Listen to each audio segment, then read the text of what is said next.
Сайн байцгаана уу? Энэ удаагийн хичээлээр би та бүхэнд нот зам. За ингээ эхний нот бүтэн нот. За бүтэн нот маань бөөрөнхий зураад ерөөсөө энэ бол бүтэн нот байх нэ. За бүтэн нот хэдэн гишүүнд тоолдог вэ гэвэл 4 гишүүнд тоолдог байгаа. 4. За бүгдээрээ тоолъё. 1 И, 2 И, 3 И, 4 И. За 4 гишүүнд тоолдог байна. За дараагийн нот хагас нот. За хагас нот маань болохоор 2 гишүүнд тоолдог байгаа. 2 гишгэн. За бүгдээрээ тоолъё. 1 И, 2 И. За дараагийн нот дөрөвт нот байна. За дөрөвт нот маань болохоор 1 гишүүнд тоолдог байна. 1 И. Ингээд болоо. За дараагийн нот 8-т нот. За 8-т нотыг болохоор 1 гишгэнд 2 удаа тоглох байгаа. За бүгдээрээ тоглож үзье. 1 И. За ойлгомжтой тий. За тэгвэл бүгдээрээ тэмдэглээд авъя 1. За дараагийн нот 16-т нот. За 16-т нот маань болохоор 1 гишгэнд 4 удаа тоглох байгаа. 1 И. За тэмдэглээд авъя. За сая бүгдээрээ нотныхоо хэмжээг сураад авлаа.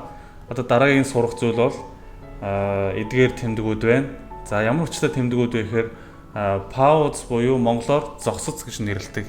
За эхний энэ тэмдэг болохоор бүтэн нотны пауз ах нь. За бүтэн нот маань хэд тоолдог вүлээ? 4 тоолдог тийм үү? За тэгвэл ийм тэмдэг нэг тактын дотор байх юм бол 4 тоолох байна. 4 тоолох хугацаанд зогсох нь байна гэсэн үг. Дуулах буюу тоглохоо болж зогсно гэсэн үг. За дараагийнх нь хагас нотны пауз байна. За мөн 2 тоолох хугацаанд пауз авч зогсох нь байна. За дараагийнх нь дөрөвт нотны зогсоц пауз байна.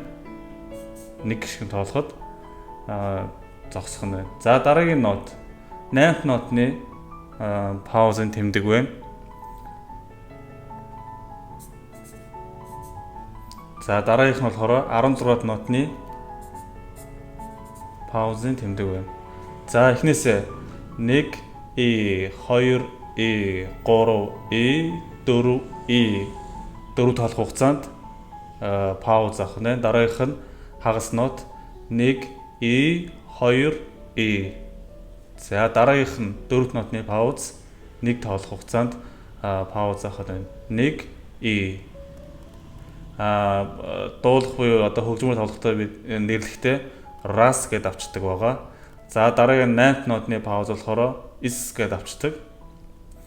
За тэгээд 16-т нотны болохоор бүр богинох авах нь тийм үү? Богинох хугацаанд пауз авах гэсэн. Сая бүгдээрээ нотныхоо хэмжээг мөн паузны үүргийг сурж авлаа. Одоо ингээд саяныхаа хичээлийг бүгдээрээ баттгаад эдгээр нотыг хэмнэлийг уншиж тоглоё. За эхнийх нь 4-ний 4 одоо резмер буюу хэмжээ. Энэ юу гэсэн үг вэ гэхээр дөрөвт нот нэг тактанд 4 шиг байх ёстой гэсэн үг. За эхний нот бүтэн нот байна. За бүгдээрээ тоолъё. 1 И, 2 И, 3 И, 4 И. Дараагийнх нь хагас нот, 2 хагас нот байна тийм үү?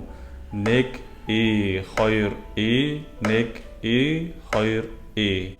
За дараагийн тэмдэг бол паузны тэмдэг байна тийм үү? Хагас нотны паузны тэмдэг байна. За 2 гишгэн тоолох хугацаанд одоо дуулах буюу хөгжимтгөө төр зогсох нь байна. 1 И, 2 И. Дараагийнх нь дөрөвт нот 1 И, 1 И. За дараагийнх нь болохоор 1 И, раз, 1 И, раз. Дөрөвт нотны пауз байна тийм үү? За ингээ ихнээс дахиад нэг тоолъё.